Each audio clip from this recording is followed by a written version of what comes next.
Welcome back, gentlemen, to the Festus Fantasy Football Forum video rendition. I'm your host, Jackson McFarland, the manager of the Guardians of Your Mom's House, the defending champion of this league. It's great to be here. It's great to say this intro again. It's great to kick off a new fantasy season. We just drafted. We're going to go through all of the preseason rankings this video, and then we're going to be going over the new updates that we have for this season, the rule changes, just to reinforce those for everybody that we voted on, and we're going to kick this season off the right way. So one of the big things that I wanted to kind of announce was that this season, obviously I'm not at school, you can see back home now, so I'm going to be needing a little less time to edit, so it's going to be more raw footage of me just like talking to you guys. So with that kind of in mind, I thought the best thing for this video stuff going forward was to get it more into a podcast format, so then you guys can just listen to it in like at work or at the gym or on your drives home, whatever you want. And I'm gonna try and do it on the actual Apple like podcast or Spotify podcast apps. It'll be easier for you guys not having to like keep your phone open and stuff like that. So I'm gonna work on that. It's gonna take probably a couple weeks to figure out, unfortunately, just because it's brand new to me, so it's gonna be a little bit, but hopefully I'll get this video uploaded to it. So that out of the way, again, just want to reinforce the fact that I did win last year. That was great. Best season probably we've ever had, if I had to say, for numerous reasons, of course. And we're just going to build off that. We're going to build off that. This is the most competitive league. This is the best league I think any of us are in, and it shows. So it's going to start out here with the rule changes. I sent out multiple rounds of voting, and we have decided on some new rules for this season and in the future. The first rule is the trade formula rule. Remember, I sent this out to help quantify players in trading with the trade committee. The trade committee was a great thing that we added, I think. It's going to be a number format to where we can easily tell if it's a passable trade or not. And another thing too, Dom was saying that we need to let bad trades happen. Well, this lets bad trades happen. It also lets good trades happen, obviously, but it's more universal. So this was passed by over 70% of the leagues. So if you guys want a picture of the formula, I can do that in a trade video when that comes out. We're not going to do as many trade videos, but just to kind of help you guys understand it if you want to. I worked on it, I back tested it, I tested it out with the trade committee, we all agreed, so that's going to be great this year. It's going to help us all out a lot. The next rule change that was passed, this is a big one, this is a big topic at the end of the year. This is the Lambert rule, and that states that after week 13, so week 13 and 14, the suspected playoff teams cannot and shall not trade with any team clear and concise indication that they will not make the upcoming playoffs. So this means that any team that has mathematically clinched a playoff spot cannot trade with a team that is mathematically out of the playoffs. This year, if you're 8-0 or 10-0, you can't trade with a team that's 0-10. You can't. If you're mathematically clinched and you're mathematically eliminated after week 13 and 14. There are two clauses to this. Clause A, which this is just like precautionary just in case any rare circumstance would happen, but Clause A states that the trade can be reviewed and considered for special circumstance as long as there's no suspicion of collusion. Example, like major injury to running back 1 or wide receiver 1 for the playoff team. And the Clause B, playing off of that, is that the playoff team making the trade would have to be losing the trade in a significant fashion, which can be proven now with the trade committee formula. So it all kind of works together there. I think it's going to be really good, and I don't think we're going to have many problems with this like we did last year and a couple years prior, hence the name Lambert rule. But I think it is still cool just to kind of keep everyone on the same page, and I think moving forward it's going to be good. The next rule that we voted on was the franchise name rule. This is my favorite rule that we voted on. Each manager will come up with one name for their team to use for the future.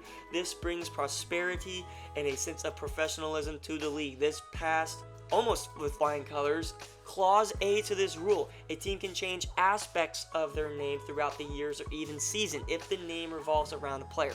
The best example to this is Jay Gill's backpack team. He's been Lamar's backpack for a couple seasons now. We just drafted his new name, which we'll get into, is Breeze's backpack. He can do that. He can change any name he wants as long as that backpack's there for the season, because that's like his franchise. Obviously, the Guardians, that's always been my team name. Clause B, this was also voted on in past, can be changed one time if there is a big player name moved throughout the course of the season. The example of this not working is Chris changing his names 38 times last year because he traded twice a week. None of that this year, okay? I understand people want to rename their teams after players. Totally fine. If you trade that name player away, change your name. But just let's just keep it let's keep some professionalism. I think that's pretty cool. Buy-in amount, obviously we voted on $75 this year. That is up. It's gone up every single year. I believe it's probably going to continue going up until a couple $100 one day. League trophy. So this was technically passed. However, we did decide that since we are upping the buy this year and we haven't had much time to talk about it, we're going to find a cheaper trophy, maybe something that's free or that we make, and pass that around for now, and then in the future we will get a league trophy on top of our buy-in money. So we will discuss that probably this offseason or next. But there is going to be a league trophy. Winner's dinner. This is kind of like the Masters. All previous winners of the league can get together and eat at some point before the season, before the draft night. This says the draft night, but that didn't happen, unfortunately. That did pass. That's something that the winners just got to kind of do. So maybe we can figure that out. Draft position. This was randomized this year. It was a 50-50 split, though. So this is important to know because this goes into our loser punishment this year. So what we came up with an idea was that reverse order of draft position would be based on the standings of last season. So first place gets the first pick of wherever they want this year in the draft. Last place would get the last decision to pick wherever spot they get. Right, the fifth gets the fifth chance to pick. So we're going to do that next year. That was voted on. We agreed on that. But we didn't want to do it this year because we just sprung that on to people. So guys, there's no last place finish this year, okay? There is just, like, you need to keep playing still, because if you get higher up in the consolation bracket, a great example was Mez, you get a better draft position pick if you want. Now, still, this is still completely random because draft position doesn't really matter that much. However, it does keep you still playing. If I'm in the consolation bracket, which I don't think has ever happened, I would still want to keep playing so I can get at least 7th, so then I can pick 7th next year in the draft. So remember, guys, no loser punishment. We are doing the reverse standings order for the draft position next year, and then if we like it, we'll keep it. If not, we can go back to random with the loser punishment, or we can do a draft combine, whatever. So that, make sure you guys remember that. Waiver wire, another big change this year. We are switching from the standard reverse orders to the rolling waivers. Rolling waivers, if you guys do not know, it's people who put in a claim, get their player 1 week, and then they go to the back of the line. If you don't put in a claim 1 week and get a player, then you go automatically to the front, so you get dibs on the next week. Okay, so that's a huge strategic thing that you're going to have to keep monitoring. We're not just going to be putting in waivers every single week, because if there's someone not good that week, might as well just not put them in and then go to the front of the line the next week. Payout. We did, the first place is going to be taking $825. Second place gets their money back. That was a pretty close one. That was a really close one, but second place gets their money back. And the trade deadline voted to week 13, so that is the last week, obviously, with the Lambert rule that you can trade, or week 12 is technically, so week 13 I think is the last week. And also, everyone voted to give me some money for doing this, so thank you. You all have my phone. I think that's everything. I'm just going through my notes here on my iPad. I got my microphone right here. I got a little bit of a weird setup, so obviously I'm in my room, lights are all off, and then I got the little cool light thing. But awesome, so now let's get into what everyone probably came here for. That only took 10 minutes. That wasn't that bad. I think this would be a pretty cool podcast format type deal, as long as I don't screw up talking that much. Alright guys, here we go. Preseason power rankings following the draft. Now, I want to preface this, okay? This means, in some ways, nothing. When you go back to the preseason power rankings last year, there was a lot of teams that I got wrong. I had Austin's team really high. I had Brock's team dead last. Brock ended up making to the second round of the playoffs, and Austin almost got last in the whole league. So, in reality, it doesn't really mean that much, but it is still fun to talk about and kind of just ruffle some feathers in a respectable manner. Remember, when I turn this camera on, when I pick this microphone up, I take all bias out. I'm 100%, I don't even know the word, I'm just fair. That's what I am when I do this. So, understand that, and let's get right into this. At number 12, and I'll put up their teams on the screen here. Number 12, I have to go thank you to Mar. Dom's team, I don't like. I don't know if it's gonna be good enough this year because trust me, there are some teams that are sketchy built. But this one, when you have Austin Eckler as your RB2, when you have Christian Watson and Aaron Rodgers, I don't know how practical that is. Derrick Henry, although we think it's gonna be great, I don't know if he's an RB1, right? And then you have RB3, RB4, and Austin Eckler leading your way. I understand your projection total is high this week. That's going to drop drastically. And you go to your bench, you have Tajay Spears, who I do like, but other than that, you have nobody. So if something bad were to happen to a player, if someone were to bust, you're screwed. So I'm going to say Dom at number 12 this year. At number 11... I'm gonna go with the 08 Lions, as they are renamed for Colin Doyle.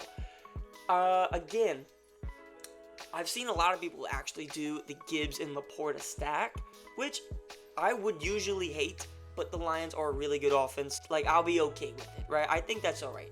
What gets me is the flexes. I don't like Aaron Jones this year. Granted, he is in your flex, but DeAndre Swift and Aaron Jones could kind of replace each other. And Jaden Reed is boomer bust. I actually like Jaden Reed in the Jordan Love stack as well. So you have two stacks on your team. One of them I think is the more typical stack with a quarterback receiver. I don't know. I don't know how this team is going to work out. Garrett Wilson I think could have a huge season. And if he does, this team is shooting up the rankings and is going to be a playoff team for sure because Garrett Wilson has that potential, kind of like CeeDee Lamb did last year. It's just going to be interesting to see how the Packers do and the Lions do, and how Swift and Aaron Jones do. I think those are the questions you have to ask. You go to your bench, you have Nick Chubb on IR, a huge drafting mistake drafting Jerome Ford, Nick Chubb above Jerome Ford, literally one pick in front of the other. It's kind of funny. But, waiting on Marquise Brown, it's going to be a while. Waiting on Nick Chubb, it's going to be a while. So you kind of have to hope you nail the first few weeks. I just don't think you are. But you do have Dom week 1, so that should be hopefully a good win. There's not really much I'm basing this off of. Obviously, my opinions on players, I'm going off of the final standing projections as of now. I'm going off of the draft day grades. I'm going off after the projections for week 1. Like I said, we can argue, you can talk about it, but I think that's pretty fair. The next team that I want to say, I would say 10th place. I think 10, 12, 11, 10. There's not big of a difference here, but I think they're probably the bottom 3, and then the 4th team I know is in here too. I have off to Grandma for the 10th team and the preseason. And honestly, on paper, I don't hate it. I don't hate it, right? Kyron Williams, I think, is going to be a stud. A.J. Brown, I do like. And Malik Neighbors. I do like Malik Neighbors. But you had to draft C.J. Stroud early. You drafted Dallas Goedert way too early. JSN in your flex. DJ Moore as your wide receiver 2. I mean, there's just a lot of things going on here that I don't know how good it's going to be in a couple weeks. And now, I will say this. Your bench does look pretty decent. Zeke, Darnell Mooney, big fan of Darnell Mooney. Jerry Jeudy, Gabe Davis. I do think you have some options at the flex position if something were to go wrong. But how high is the ceilings for some of these players like Ramondre, like a DJ Moore with that crowded room in Chicago? JSN, Malik Neighbors with Daniel Jones throwing him the ball. That's not good. It's not good at all. CJ Stroud, he's obviously good, but at where you had to draft him in the draft, I don't know if you can get a good return on investment for that. Dallas Goedert, obviously, he's a bottom tier tight end and you drafted him in like the 7th round, 8th round, I don't know about that one. So it's going to be tough for off to grandma. But you know what? AJ could shock the world and be like Jay Gill last year. You never know. You never know. And that's the beauty of fantasy football. The next team that I want to say is bottom 4. I don't think you can really argue these bottom 4 teams.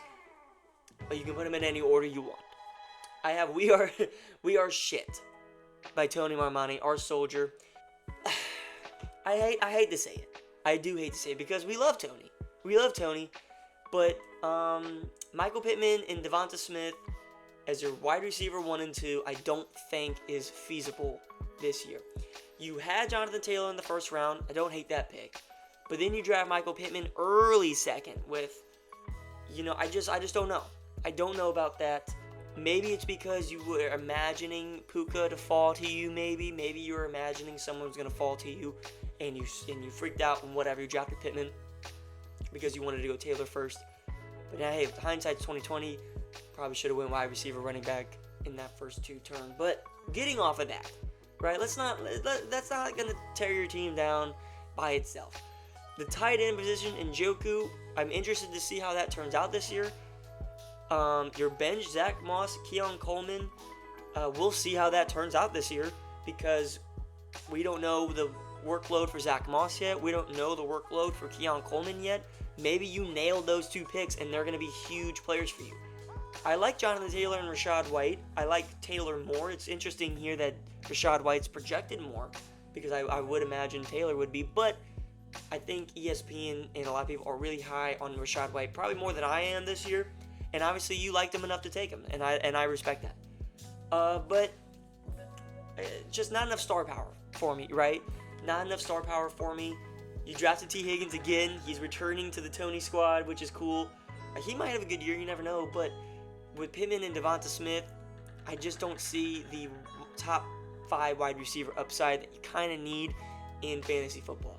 At number 8 this year, I actually have, although we thought it was off to a great start, I have Team Dede. It was off to a great start. It was. The problem was, it did not finish well. Jalen Hurts, Isaiah Pacheco, love that. Justin Jefferson, too. Wow, that's like a top 3. Like, that's a top team right there, just from based off those 3. But then you go and you look at it, and it's like, what happened, right? Jalen Warren as a flex 2, I don't love that this year. Zamir White as a running back 2, I don't love it. And especially when you stack that with Brock Bowers, a rookie tight end, who could be good, but it's the same team on the same, not going to be good offense. Go to your bench, I do like Javonte Williams and Jordan Addison. I do like that. But Marvin Mims, I don't even know why you drafted him. And you drafted him high, too, I remember. That was stupid. Brandon Ayuk, I do not hate, especially with Nico Collins as wide receiver 2, but I don't know. I thought this team was great whenever he drafted it. And I say he drafted it, the computer drafted it, because Buddy was not there to draft this year. He was auto-drafting, except I think Brock Bowers and Marvin Mims pick. I think those were all Austin. So good job to you there, bud. You completely sold the bag there. I don't know. I can't put my faith into this team this year, although I thought it was, like I said, great.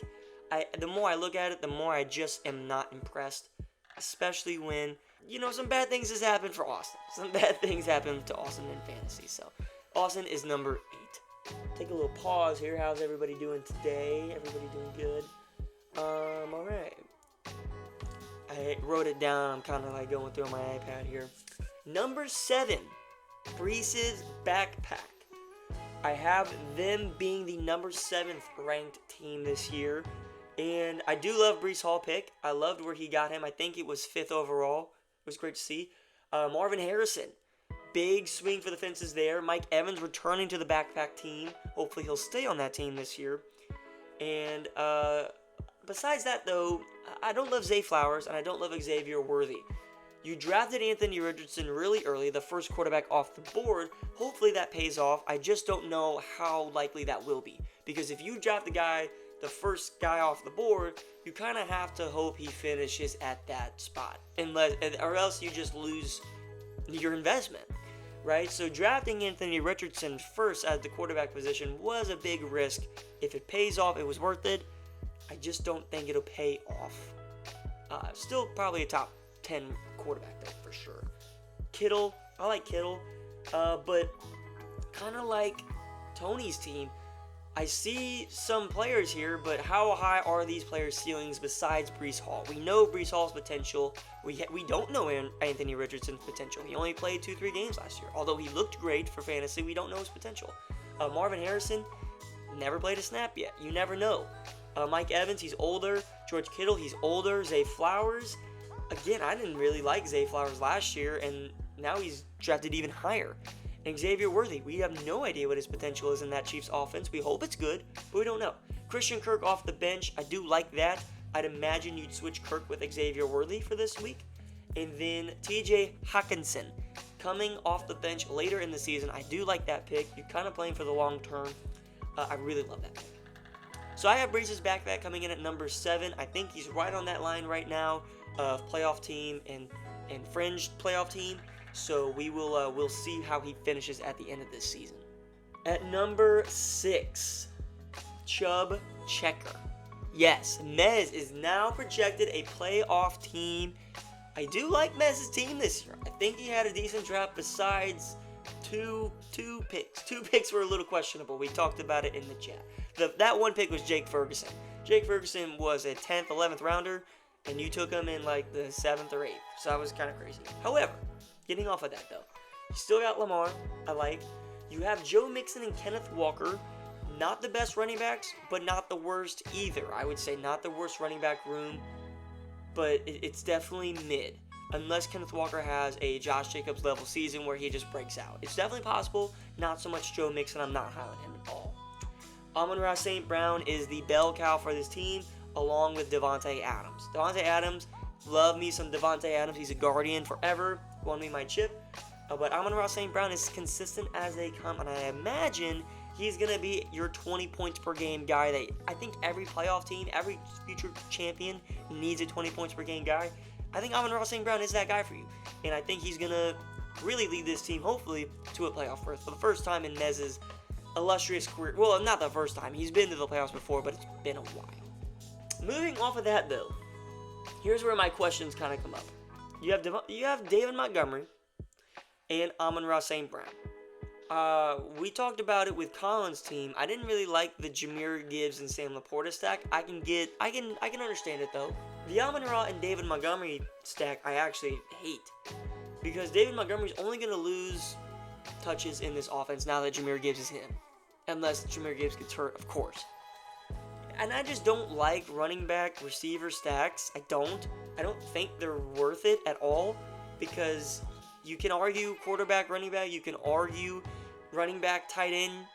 Obviously, you want quarterback and then receiver or tight end, but you can't really come up with any good, feasible explanation for a running back receiver stack, especially when that running back is, I would consider, a running back 2 on their team. It's very, very risky. I don't think that's going to pay off this year, unfortunately. That's the only thing holding this team back. But you go to the bench. I like Adam Thielen. I like Ty Chandler. I like Gus Edwards. You have Tyler Lockett at that last flex spot. I don't think he's going to be there to stay. I think you're going to find someone better for sure. And then you have Pookie Bear, Justin Herbert on the bench, which that's automatically worth a win or 2 in my book. At number 5, I have the reigning, defending champions, the Guardians of Your Mom's House, coming in at number 5 this year. I thought I had a pretty good draft, but we're going to go through. We got Joe Burrow in the Jamar Chase stack. I obviously took Jamar 2nd overall. He better get fucking signed or I'll lose my shit. I like that stack, though. I think that Bengals offense is going to do great things. I think Joe Burrow can go for 50 touchdowns, and I'm hoping Jamar Chase can get 12 of them. Off of that, though, you got Jalen Waddle. Love the upside there. But it's the running back room again. 2 years in a row, the running back room is weak on this team. I don't know why. I can't get it right.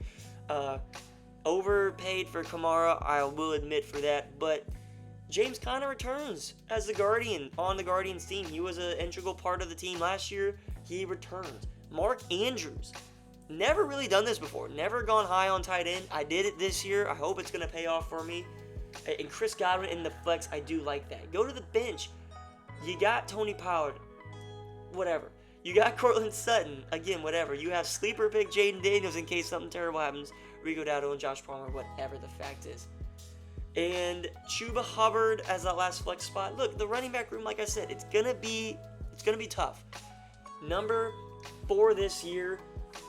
I think the top 4, I think they're pretty good. The top 4 is pretty good. So at number 4, you can kind of put them in any order, but I have Brock's team. Bear down, as they're saying, because he has Caleb Williams. Whatever. He had the first overall pick. He took McCaffrey. When you take McCaffrey, you live or die by McCaffrey. It's every team ever, and last year, AJ died by McCaffrey. Tony won by McCaffrey until the last, game of the season. Hopefully it doesn't happen for Brock, obviously, but it is the risk. And if you have McCaffrey, your team's going to be powerful. But you have to nail the wide receiver picks. That's the question mark that I'm seeing with this team. Did he nail the wide receivers? Chris Olave and Drake London on that 2-3 turn, it's risky. I don't know how much I don't know if I would have taken them there. You had Waddle there, you had DK Metcalf there, you didn't take him, you took these 2 guys. Drake London's upside I see. Chris Olave's I don't. Tank Dell in the flex. I hate that pick. And I was honest with Brock about it. He knows what I'm saying already. I hate that pick in the 5th round. Too busy. Raheem Mostert is your RB2. I do like that, actually. He got a very late round. I think he's going to be at least a top 20 running back just from touchdowns alone. Rashee Rice, love that pick in the flex spot. That's a great pick. On the bench, you got Ladd McConkey. You have Jonathan Brooks, who is injured right now. He's going to be coming back later on in the season, who I'd imagine would go into one of those flex spots or running back 2 by week 8, week 9, week 10. Hopefully it takes a while because I have Chuba Hubbard. But you have Elijah Mitchell handcuffed. That's super smart. That's a high IQ play from a fantasy player. I like that. Good job. I think Brock's team is top 4 this year. Again, I put Brock last year, and he ended up being a playoff team. So who knows where Brock's going this year. But you have a good outline, especially with Trey McBride right there. You have a good outline. Number 3, I have JaxyPad. The worst team name I think I've ever heard in my life. It's Chris Lambert's team. And I was a little bit more critical on this team on draft day, but kind of taking a step back, I do see the vision. I do. But it kind of falls on 2 things. Puka Nakua's health and Dalton Kincaid's usage. Okay? You draft them both pretty high. You go tight end high, you need that to pay off. Dalton Kincaid, although it looks like it on paper, we need to see that value kind of pay off in front of our eyes. The only time he was productive last year, when you look at it, was when Dawson Knox was hurt through the middle of the season. Whenever Dawson Knox came back at the end of the season and Joe Brady took over, we saw Dawson Knox got used way more than Dalton Kincaid. Do I think that'll be the case this year? No. Stephon Diggs as your wide receiver 2, I love. Saquon Barkley, running back 1, I love. Josh Jacobs, running back 2, I don't love. But I see the vision. I see it. Deontay Johnson as your flex. It's all right. You don't really want to go for a Panthers wide receiver, but I think the volume's going to be there. I hope at least. Here's my problem. One of my only, besides the Kincaid and Puka question marks, here's my problem with the team. The flex 2 position with Mike Williams right there right now, I don't think he's going to play week 1. And if he does, he's not going to be good enough. He's not going to be good until midway through the season, if he even is a huge part of that offense. Remember, they brought in that new rookie wide receiver, that they were really high on, I think early 2nd round. So we'll see what his role is. Garrett Wilson's obviously there. Jerome Ford and D-Hop on your bench with Demario Douglas, I think will be good flex 2s. We'll see how long this team sticks together because Chris has a knack for blowing it up very early. Pat Mahomes, that bitch dude, as your quarterback, whatever. Solid team, though. I see the vision. I see the outline. I think JaxyPad is number 3 this year. At number 2, I have the Dogs. The Dogs. The Dogs. Sorry, that was loud for headphone users. But I had Tyler Wright's team back to the playoffs. He needs to go. He needs to be back in the playoffs. We need to see him have some success. It's been a while. Josh Allen at your quarterback. He went early quarterback this year. I haven't seen Tyler do that in a while. I don't think I remember the last time he went quarterback early. He's usually kind of like me and kind of like some other guys. They go quarterback late. Bijan and James Cook. That's the best running back room in the whole league. Best running back room in the league, hands down. Loved the James Cook this year. I wanted him. He took him 2 picks before me. Ugh, still kind of burns. However, Amari Cooper and Terry McLaurin, it's a little bit risky. It's a little bit risky this year. I think Amari Cooper is getting closer to his ceiling. Can he pay off for a top 20 wide receiver year? Maybe. But top 15, top 10? No.